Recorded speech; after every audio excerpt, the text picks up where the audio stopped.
It's a unfolding discovery process.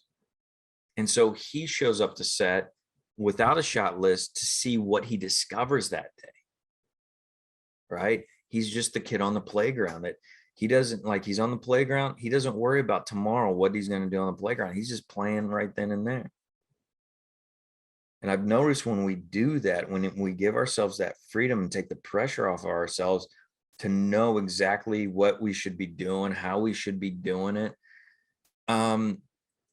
it just frees us up for our imagination to fire up and us to become something that if we had 1,000,000 years to sit down and think of ways to do a scene, we would never come up with as clever and as fun and as, deep and as emotional as we would if we just allow our imagination to take over and take the lead and we just follow.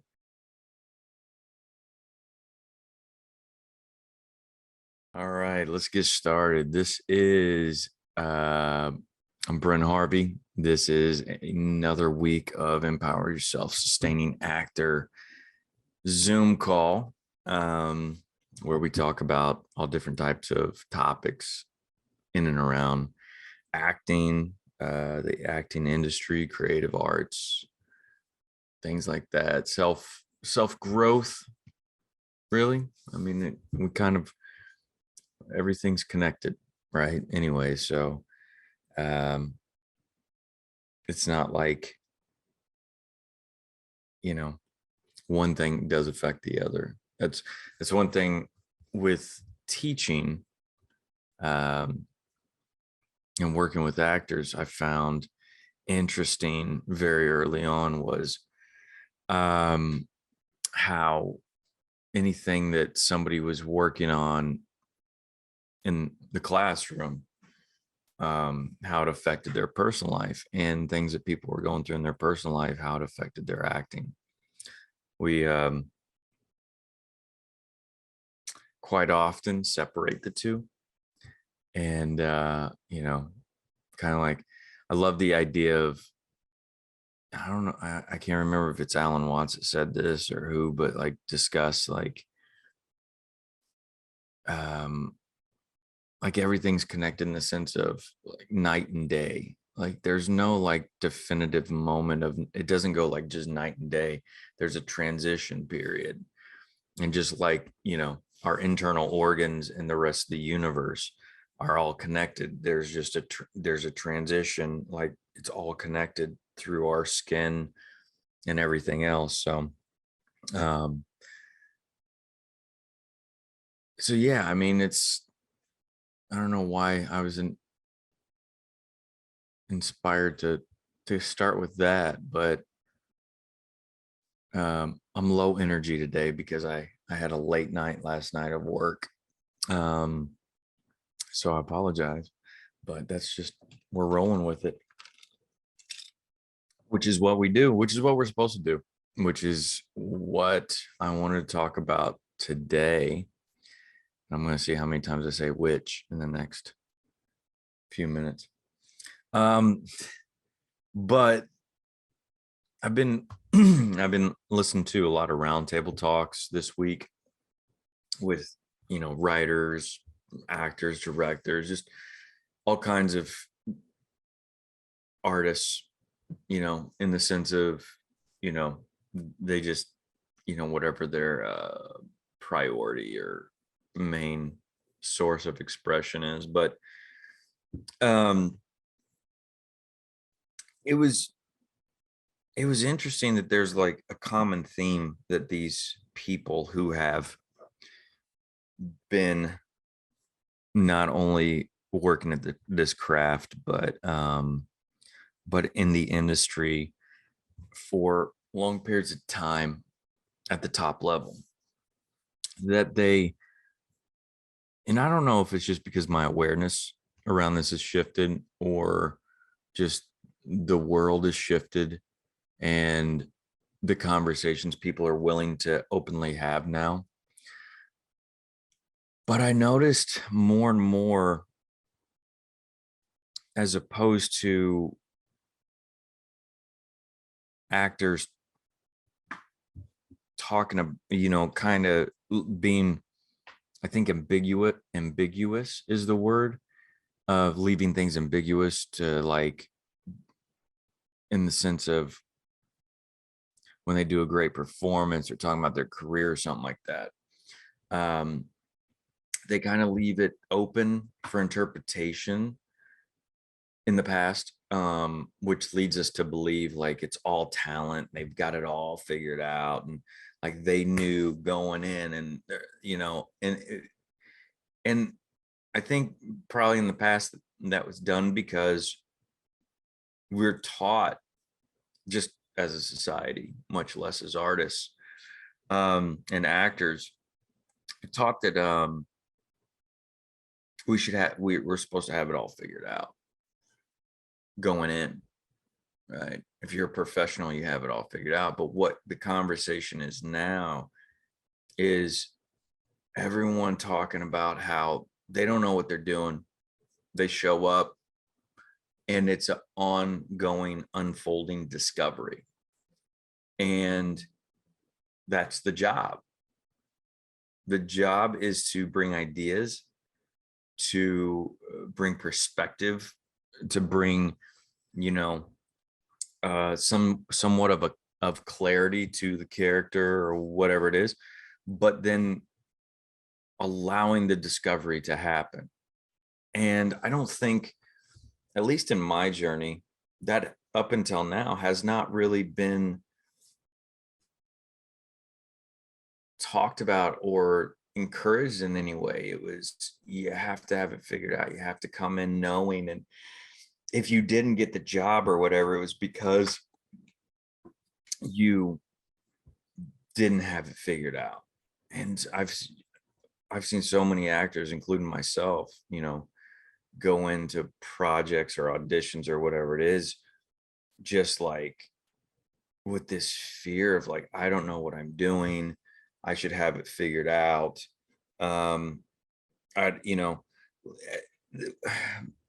As if the whole project rests on their shoulders. Filmmaking, storytelling, it's a collaborative art form. Painting and writing, I would say, are very, an individual. Like, you could maybe even playing a guitar, singing, are like very, you can do it on your own. But filmmaking, storytelling, like even if you're to tell a story, act out a story, you need an audience. And the audience, those of you that have done theater, know that the audience dictates your performance in many ways. The energy they bring into the room, how they respond. Again, if you've done theater, we've all been there, where it's like one night you go out and they laugh at this joke, they laugh at that joke, they laugh at that joke, and you're like, oh, that was great. And the next night a whole new group comes in and they don't laugh at that joke, they don't laugh at that joke, they don't laugh at that joke, they laugh at this other joke and this other joke and this other joke. And then another group comes in and none of them laugh. Or I did a play. I was doing 3 trials of Oscar Wilde, where I played Oscar Wilde. And it was this little theater in Tampa. Little theater. It was narrow and somewhat deep, but it's kind of like size of classrooms, where, acting classrooms here in LA. But there's a table. The tables were like right up against the stage. There's this one guy one night, he's like, they're drinking beer, he's burping, he's farting, like in the middle of the performance. And he's like right there. We could hear him. We could smell when he would burp or fart. And it's like, it affected our performance. It's a dance. When you're acting with another actor, you're working off of each other. When you're on set or on stage, or whatever form, and you're working with the director is figuring it out as well. You know, they might go in there with an idea, but on the day, man, they get there and the lighting, what they pictured in their mind, the lighting doesn't work for whatever reason, because the sun's not where they thought it was going to be, or, you know, the way it hits the actor's face doesn't look, excuse me, doesn't look the way they pictured it in their mind, or, you know, whatever. But I really think it's important for us to really take the pressure off of ourselves and realize that it's a collaborative process and it's always unfolding. I think one of the biggest influences on me right now for that has been in, you know, because I've listened to a lot, excuse me, a lot of his interviews, but Taika Waititi, he, like they talk about being on set, you know, his sets, and they play music the whole time unless they're like doing takes. And, you know, even then they'll like, if somebody's acting isn't there, they'll like play some music to kind of play them off as a joke, because to keep it light. But what they talk about is, I think this was like Chris Hemsworth talking about when they were filming Thor, but like ideas, they'd be like, well, what if we tried this? And Ty could be like, I don't know, let's shoot it, let's see. And, you know, and then he'd collect all this footage along the way.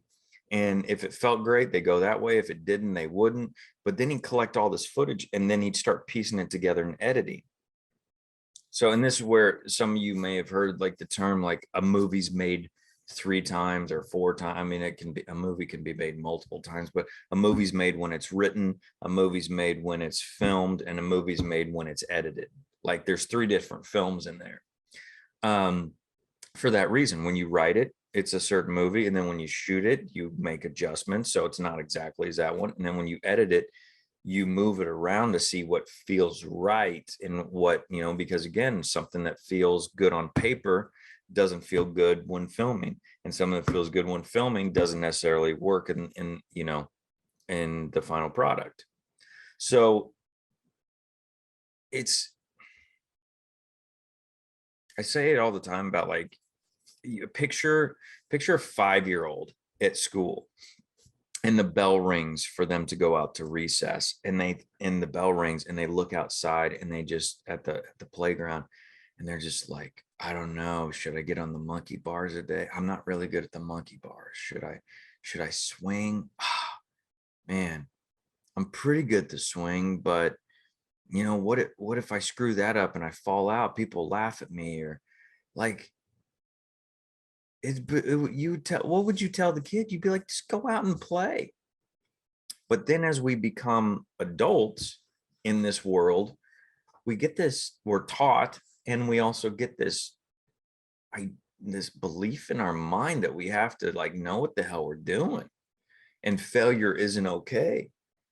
But it's like, if you just approach it like the kid on the playground who goes out and whatever you're inspired to do, like you go out with, like, I can remember, I'm sure everybody can, multiple times you go out, you're like, I'm going to get on the merry-go-round or whatever they were called, in, you know, and you run out there, but that other class was let out a few minutes before you, and they're all on it, and it's full. So then you know, you could wait, or you go over and play on something else until it freed up.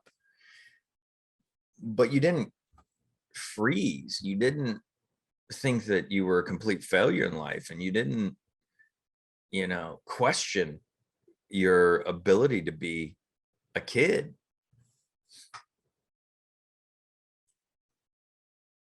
I mean, our career, this field is, I mean, what I love about it, and why I always wanted to do it, was because I loved playing.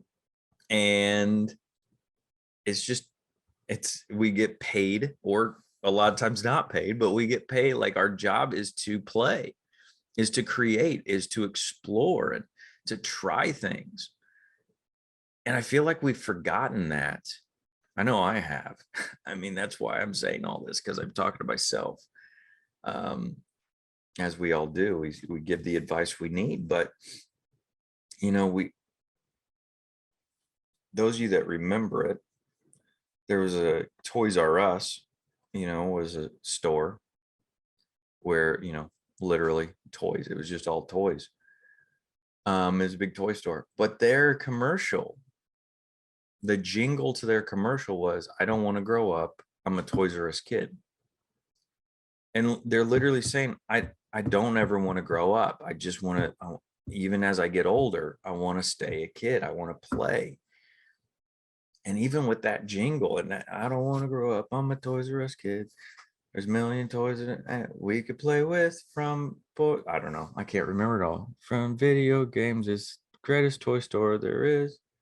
I don't want to grow up because if I did, I couldn't be a Toys R Us kid." Yeah. So those are the lyrics. It's basically saying, they're like one of the few commercials ever created to encourage to stay young and playful and creative. But our society and, everything is so powerful that it's like we get caught in the trap. At least I did. I don't want to grow up. Don't grow up. It's a trap. But man, that's what I love about acting. And that's why when I go on set, I never want to leave.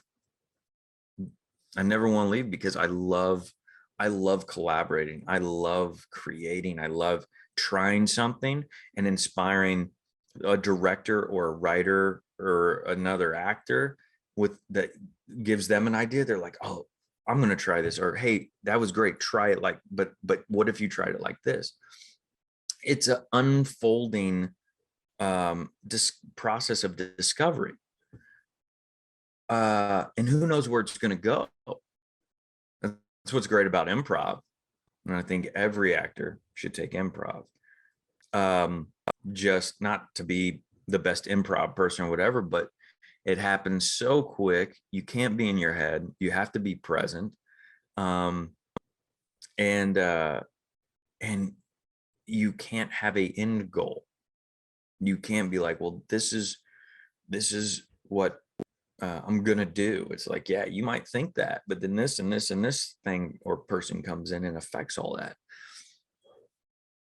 But man, I mean, imagine how less stressed you would be and how much pressure you would take off yourself if you went in with the idea that it was just you were going in with something, you're going to try it out. And if it didn't work, you would build upon it, or you could throw it all away and start with something fresh.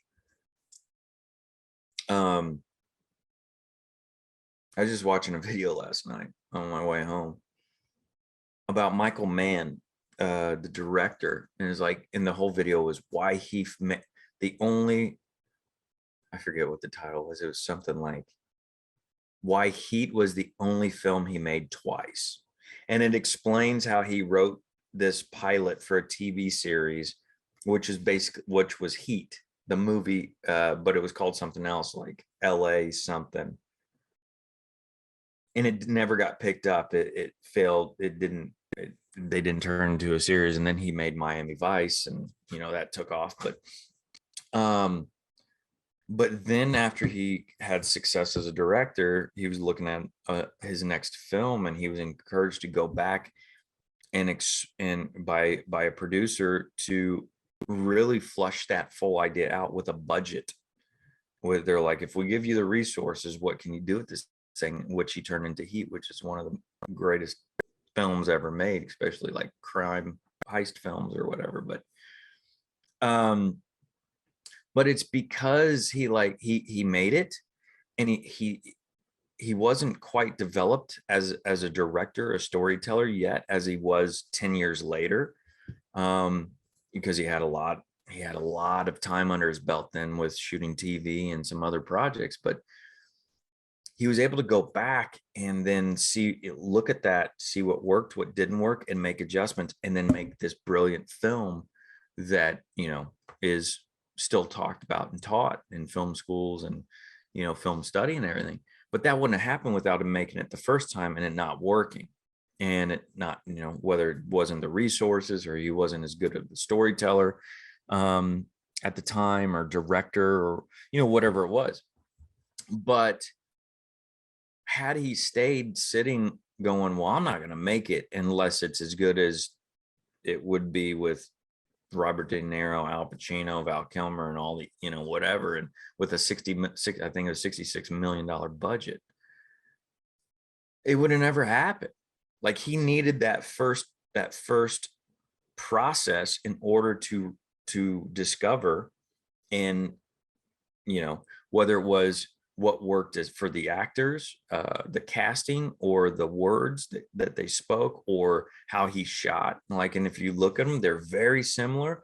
But then there's like, even I noticed like the way he filmed, where he would place the camera to shoot the heist, one of the heist scenes, was completely different. The first one, it was very flat, he shot it for TV too, so that that is a factor compared to film.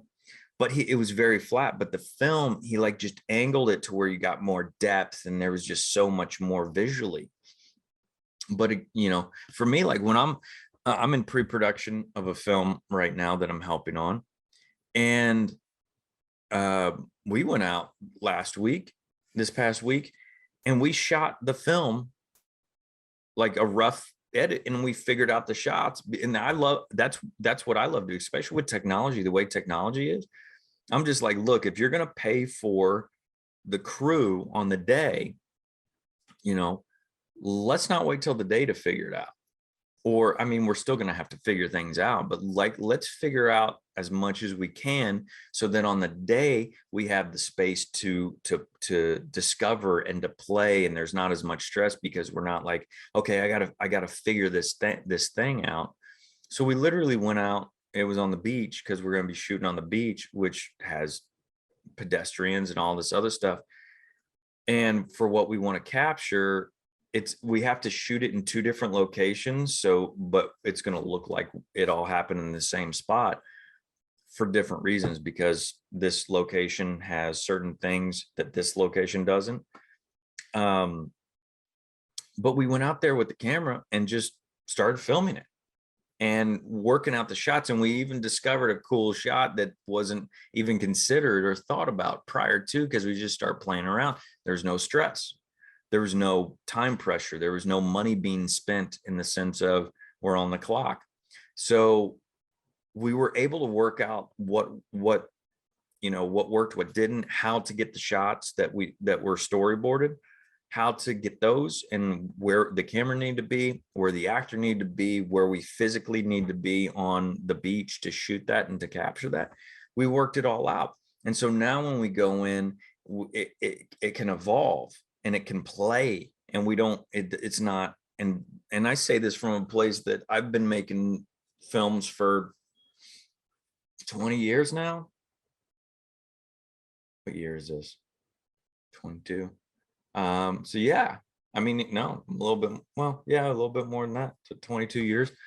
And I mean, I started out going in with storyboards and everything else, but it's like the pressure as a director, the pressure I was putting on myself going in and figuring out and like problem solving all this stuff on the day while everybody's standing around waiting for direction. I'm like, I got to figure this out, that I could take that years later, as I did it more and more, and I started, and technology changed as well. But I was like, oh, I can go shoot this thing like a rough shoot, and I can even go in and edit it together to see what feels right and make some tweaks. So on the day, I get to shoot the best film, but I also I have the time and the freedom to explore, because I'm not,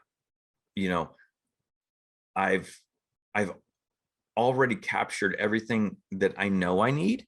And now I can capture and play with other things that could, it's just like in life. Like if you're always broke financially, and you're constantly in survival mode, it doesn't give you the ability to play and explore, right?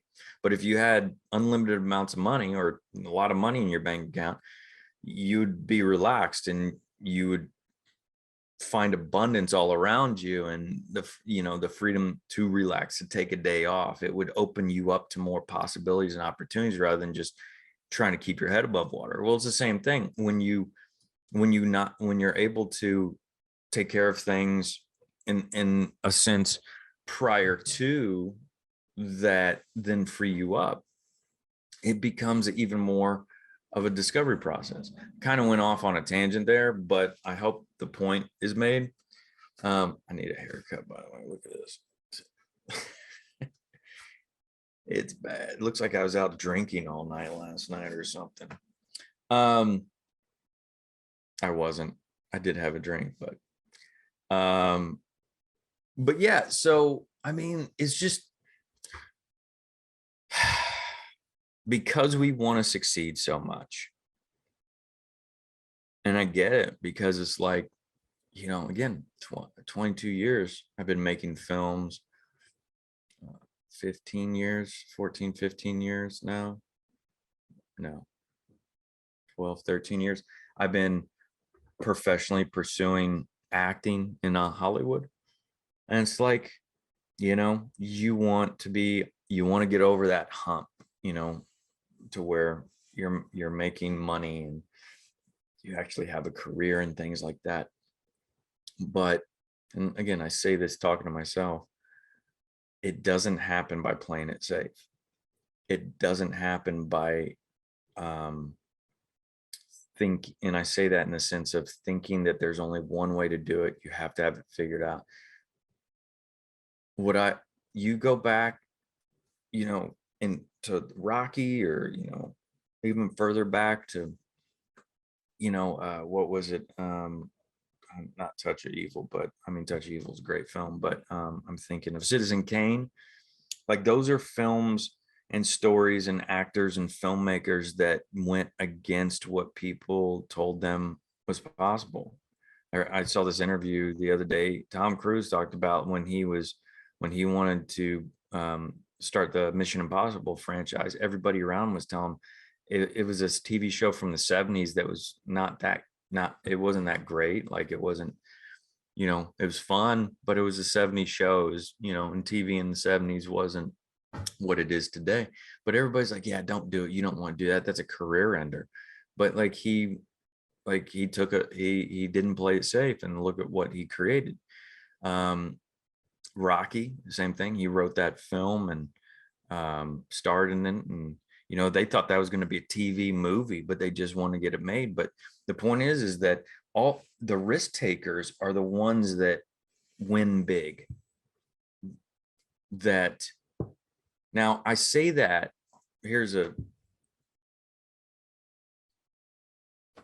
can't think right now, but if you're going to take risks, make sure it's authentic to you. So I have a buddy, I worked with him last night. He shot a feature film on a phone for $5,000 with a group of friends, and he shot it. It's a documentary. It's not. It's scripted, but it's shot as a documentary sorry about that. For it to come across as like you're watching an actual documentary about a guy who supposedly killed supposedly killed somebody and went to jail, and the documentary picks up with him coming out of jail and getting acclimated back to society. I haven't seen the film yet because I wasn't able to make it to premiere, but not only did it work, and he even told me last night, like, we weren't really planning on shopping it around or anything. We just wanted to do it to see if we could do it. But he just secured a distribution deal. And he's been getting all kinds of film festivals, and like to the point where he did it at the premiere, when the lights came up, because he played the lead actor in it as well. The lights came up, and I guess somebody who was like a critic or somebody who didn't know who he was or wasn't part of the group that made the film, the lights came up and like he about shit himself because he was like, I thought you're supposed to be in jail, because he thought it was actual, whatever. But man, like he bet on himself. They bet on themselves, and it worked. He's not just sitting around waiting for auditions. He's like taking action. But the thing was is that the reason he did that, and we were talking about, is like he's like, that's what to him it was a risk, but it was a risk that was authentic to him. So when you look at other people, and I say that because when you look at other people who have succeeded, you don't thinking that you can just do what they did and get to where they've gotten to. It doesn't work. Like Tarantino made Reservoir Dogs. You can't remake Reservoir Dogs and have his success. Reservoir Dogs came from him. He birthed that. That was his child, right? You can't if two people get together and have a baby, right? If you have sex with one of them and get pregnant, you're not going to have the same baby, even though it's like because you're different than it has to have those two partners. So you have to do what's authentic to you. What does your voice say? But that all comes from discovery, by trying things, by doing things. I know it's kind of like, I don't even know where I'm at right now, but I'm sure it is all connected. But my point is that being in a place of discovery, of it's constantly unfolding and discovering, and giving yourself that permission and going, look, and I use the term, as an artist, like a painter all the time, is it's a blank canvas. You have every color that's ever existed in the world, right? It's how you use them and you put them on the canvas. But even, you can't see my painting. I have a couple paintings around here, but every painting I made, I'll show you this one. Nope, it's stuck to the wall. But every painting I've made, California, man, like earthquakes, you got to secure shit to the wall or it'll fall on you. Yeah, I don't see them.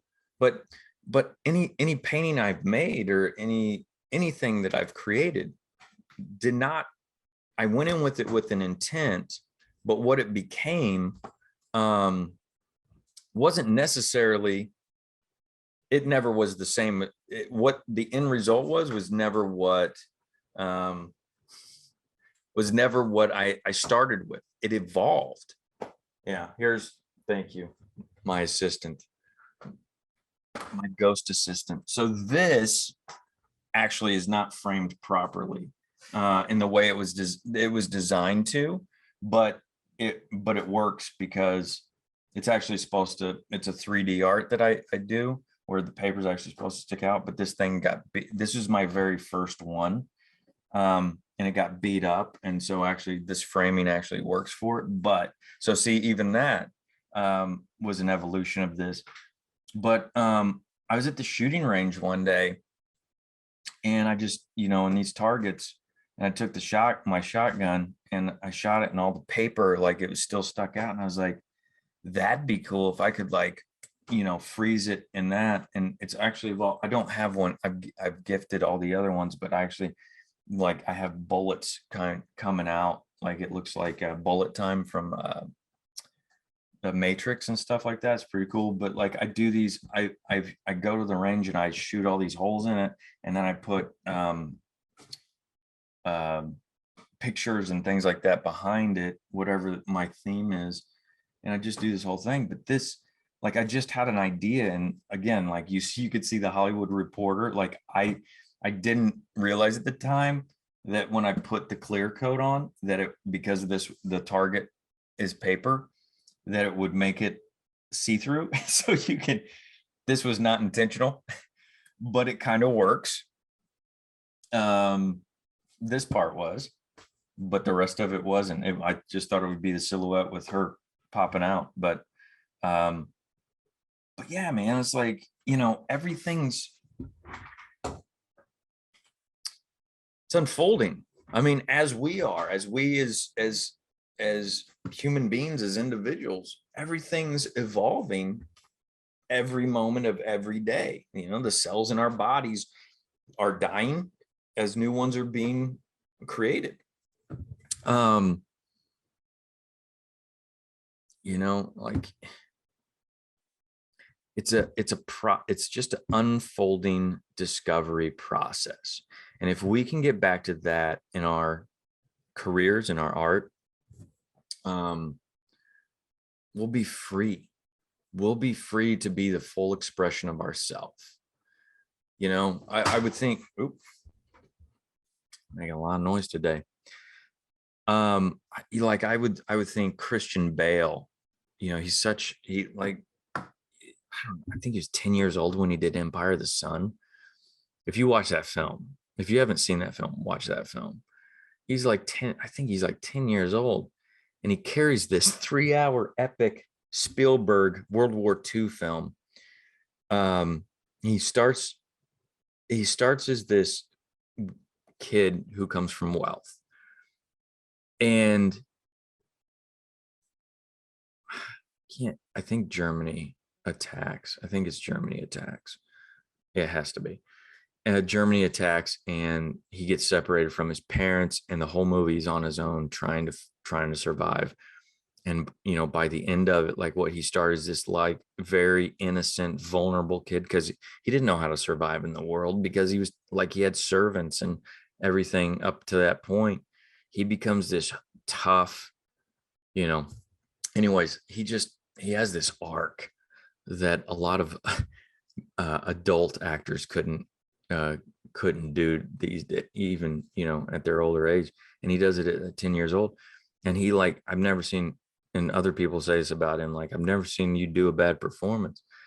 But then you listen to him talk in interviews that I've listened to this week, and he's like, man, I'm scared. I don't know what I'm doing. I'm afraid the other actors are gonna laugh at me and question, like, what the hell is he doing? If you get a chance, watch his interview where with Thor, Love and Thunder. That's what he really gets into it there. And he talks about it. He's just like, man, and even like I watched this roundtable with him where he talked about The Big Short and playing a real life character. And he's like, man, I was afraid that the guy that I played, who he met, he's like, I was afraid he was gonna think that I was making fun of him, or I wasn't honoring who he was. And to hear Christian Bale say that, it just reassures that ego part of me that like questions and doubts and everything else, of going like, he doesn't know what he's doing. And he acknowledges that, like, I don't, like, he's afraid to let people down. He's afraid to look stupid in a lot of ways, but that doesn't stop him from taking risks and collaborating and going, look, here's what I got. Here's what I come in with. What do you got? Like, just because I have this idea and I'm a movie star and I have all this, this credit behind me of great performances, doesn't mean I know what I'm doing. And he also acknowledges, like, that's having a great director with the vision. That's the editor, how they put it together, like all of it, so really, the people that I'm really drawn to these days and really listening to, they all acknowledge that. Adam McKay talked about that, turning that book into a film. And he's like, I didn't want to screw it up. And, and I just worked really hard, but, I kind of cared, but I kind of didn't care what the author thought. But he had to come from that. I didn't care what he thought, to free himself up from, the insecurity. Taika, another person, talks about his insecurity in writing. But they still go on the journey of discovery and give themselves the freedom to play and try something that maybe they didn't have planned, or try something that, here's a good one. Speaking of Taika and everything else, and I know I've talked about him in the past couple of weeks, but I've been really digging into his stuff recently. because I love his energy, and I love his perspective and mindset of art. If you get a chance, watch his TED talk from like 12 years ago or something like that. Nobody, like, the world really didn't know who he was, but he did a little TED talk on creativity, which is really interesting. Um, I just love how he embraces who he is unapologetically. And he's just like, yeah, like he talks about that, about when he was a kid, he loved drawing, he loved drawing swastikas. It sounds bad, but he's just like, and he, you know, but he listen to how he explains. It's really interesting because he's just like, and then he was afraid people would find out because he's part Jewish. Um, so he started turning them into windows. And then he's like, well, people figure out what the windows were. So I started drawing doors to hide the windows that were hiding the swastikas. But he like openly talks about this and embraces that. So that's why I've been like talking about him. And of course, he's just in the conscious of the world right now with the new film coming out. But I watched this interview with him and Chris Hemsworth talking about Thor Ragnarok when they first worked together. And they were talking about how like they showed up and were just like, well, they had a script, and each day they would look at the scene, and Taika would go through and go, don't say that. And okay, here's the main things we need to talk about. You know, we need to start here and get to here. How we get there, let's play around, figure it out. He's like, but they brought a kid on, Make-A-Wish kid came on set, and the kid, I guess, was really well knowledgeable in comics, and even more so than the both of them. And he starts, like, the kid starts giving him ideas. And he's like, why don't you try saying this, try saying that? And they're like, all right, let's try it. And one of the things that Chris Hemsworth said the kid told him was, he's like, he said, you should say, I know him from work. And so Chris is like, I thought it was a great line. He's like, but I never assumed it'd make it into the final edit. But they shot it, and it's in the final edit. And they were like, yeah, it's on t-shirts now, it's all over the place. Like, there's people who say, we know each other from work, I think is the line. We know each other from work. But that came from a 10-year-old kid. And it came from a 10-year-old kid who was allowed to visit set, who the director and the lead actor were open to ideas from any place, because they wanted to make the best story. They wanted to make it the most entertaining or whatever it was, that they were like, it may not come from us. And that's how I've tried, as a director, I've tried to approach mine, is like, I'm open to any ideas, even the craft service person, because especially craft service person, in the sense that their main focus is putting out all the snacks and stuff like that. They are so unattached to the product that they can see it with fresh eyes. And they go, if I have a problem, and they're just like, here's what I see, because they have no dog in the fight, they might have the best, solution. And I tell people all the time, I'm like, look, I'm open to ideas. I may not take it. But what I will do is I'll listen to it. I'll process it, see how it fits in the grand scheme of things. If it works, I'll use it. I'll move forward with, I'll try it. If not, just know that I did, I tried it on, even if it was just in my head. Because I don't know what I'm doing. Like, who does? And Spielberg will talk about that. He's like, I don't know what I'm doing. I show up to set. He's like, he even says, unless it's a really big, like, war scene or something like that needs to be planned out, he doesn't show up to set with shot lists. He also has the luxury of the budget in a lot of ways, but I love that. Like, I love that about it, because he could, like, to play it safe and be like, well, I'm Steven Spielberg and I got to produce, but I got to stay at the top. That he would play it safe and, like, plan everything out for his security. But I think it was in the documentary on HBO, he talked about this, but he's like, yeah, I don't show up to set I don't show up to set with shot lists, because it keeps it fresh for me.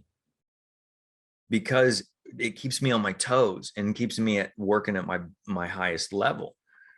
So he's not looking for success. He's looking for the best version of himself that day, that moment.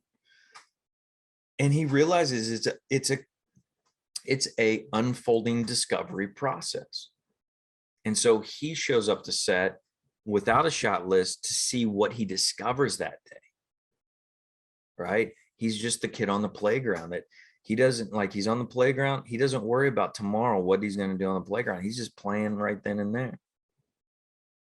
And I've noticed when we do that, when we give ourselves that freedom and take the pressure off of ourselves to know exactly what we should be doing, how we should be doing it,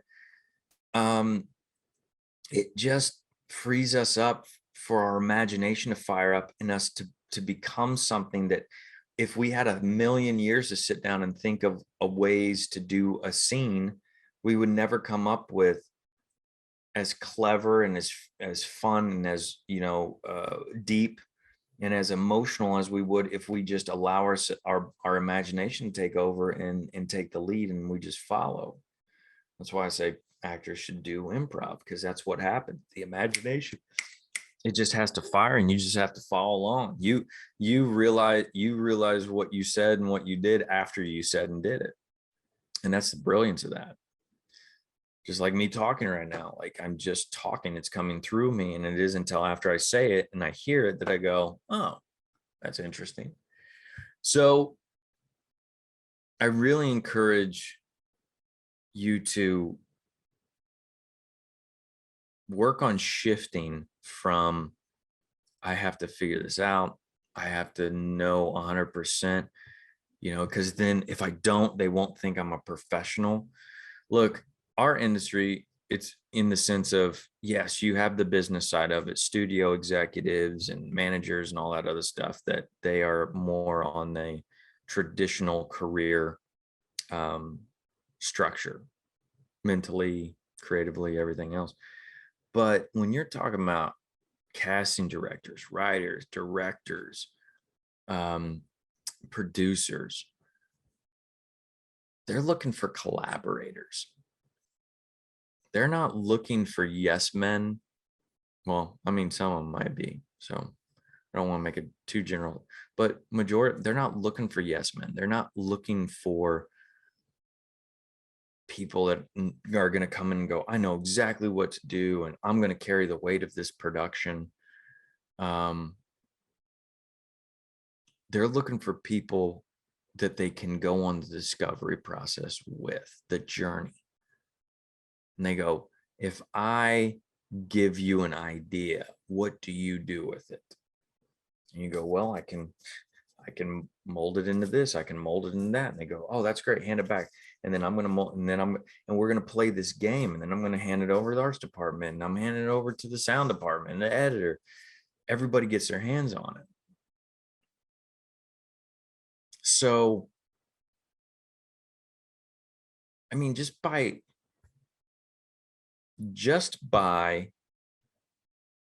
where is I going with this?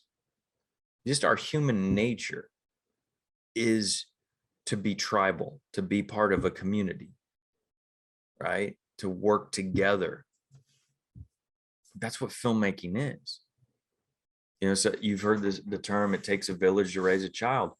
The production, the film, the vision is the child. It takes the entire village working together. There's not one person that can do it all by themselves. The director might have the vision. The writer might have the vision. The studio might have the money and the resources. The actor might have the ability to emotionally tell a story. The editor can put it together. But you separate them and go do it all yourself. You could. I've done it. I've done entire projects all by myself. My first film, my first scripted film, I did all by myself. And it was great. I loved the process.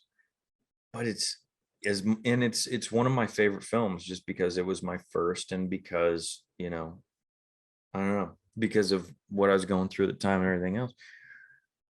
But nothing has beat to this day, nothing has beaten when I did Struggling, which was a really stripped down, and I was in front of the camera. When I was in front of the camera, one of the other actors was holding the camera. When I was behind the camera and other actors were in front, and I like 42 or 47 actor friends of mine that I brought in to work, um and we just had fun because it wasn't just it was my vision, but all these voices and all these ideas coming in and building on top of that vision to make it what it was. I didn't do Struggling by myself at all. I had the vision. I wrote it on paper, and I stepped out the door with it to initiate it. But after that, man, it there was too many factors and elements for me to call it my own. It was the village. And every actor I brought in, I'd be like, here's what I want to do. And then they would start building off of that and be like, that's great. Let's take it this way. Let's take it that way. And we would just build.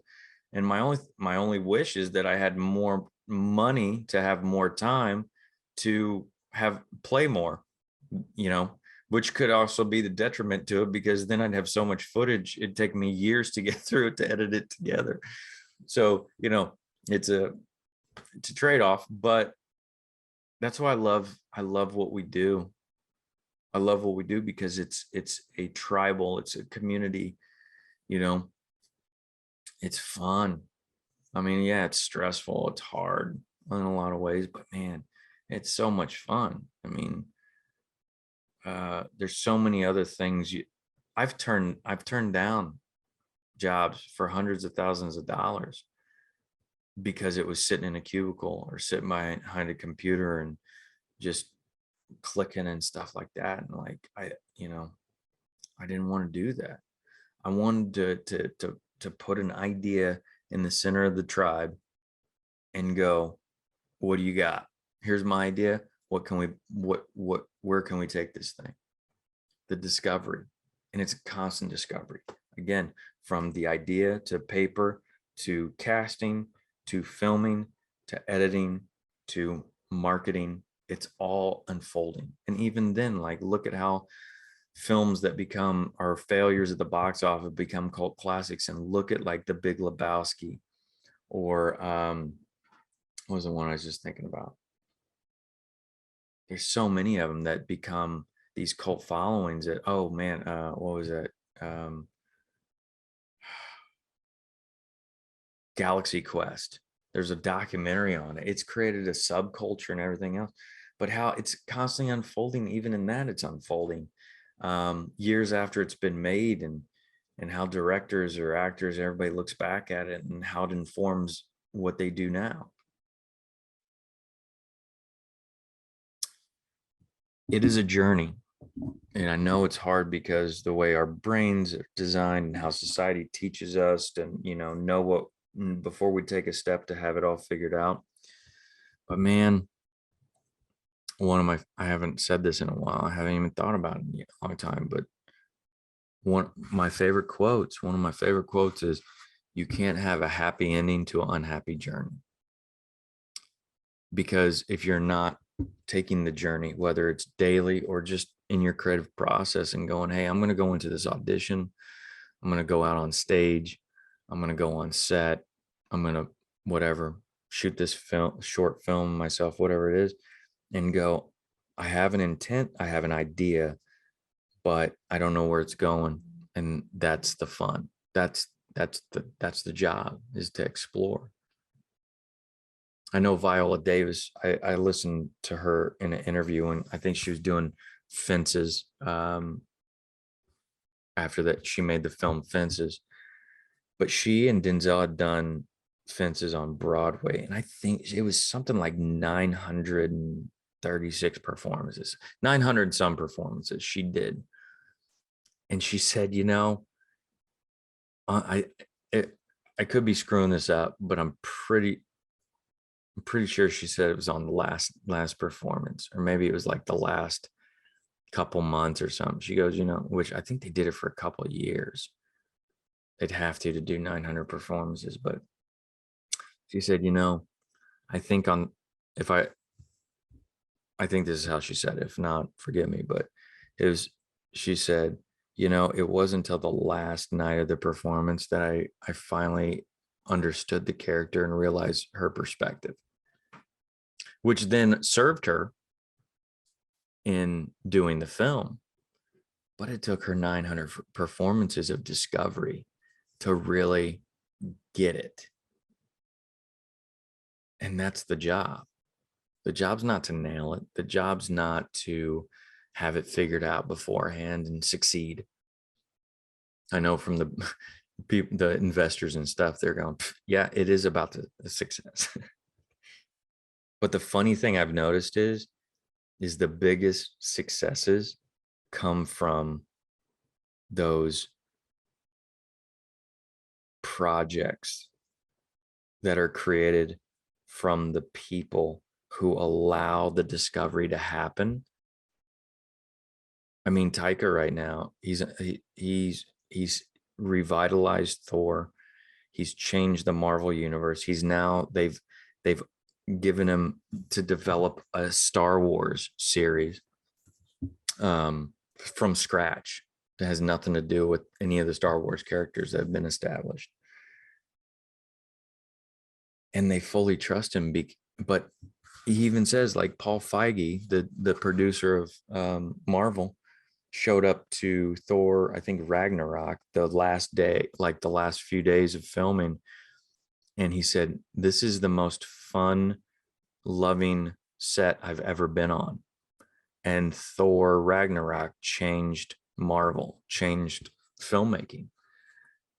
And that's because Taika, from what I can tell in interviews and things, he goes into it with a childlike approach of play and discovery. And he's not worried about the success of it or like the end result as much as he is the success of the moment, of honoring the process, which is why I'm drawn to him. I'm drawn to him because of the childlike playfulness and freedom that he allows himself, in his art. So I want to just talk about that today and leave that as a reminder of, to go on the playground and play and see what you discover and then look back and piece it together. But don't go into it going, this is the way to do it. This is the only way to do it. And I have to have it figured out. Go into it with, bring ideas, bring perspective, but also bring the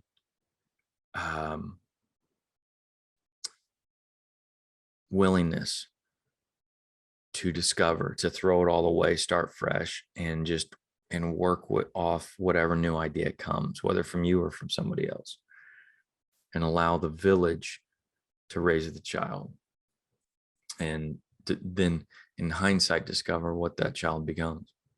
So that's all I have to say today. It actually got to an hour. I didn't think I would. I was like, this is going to be a short one, but there I go, going in with assumptions, and I just allowed it to flow. So yeah, man, I hope this helps one of you, some of you, group of you, tribe of you, and hopefully give yourself the permission to create from that freedom and playfulness, and see what comes out of it. Yeah, I'll leave it at that. If anybody has any questions, as always, you can email me at actresshole@gmail.com. Thoughts, questions, concerns, anything like that, any topics you want to discuss, feel free to send them. And if you have any fellow creatives who, feel that this could benefit, please share it with them, because that's the purpose of this, is, to help give guidance and knowledge and resources and things like that to our community. And, because as always, I believe, when one of us wins, we all win, lift each other up. So thanks for sharing this time with me. I hope it was beneficial, and we'll do it again next week.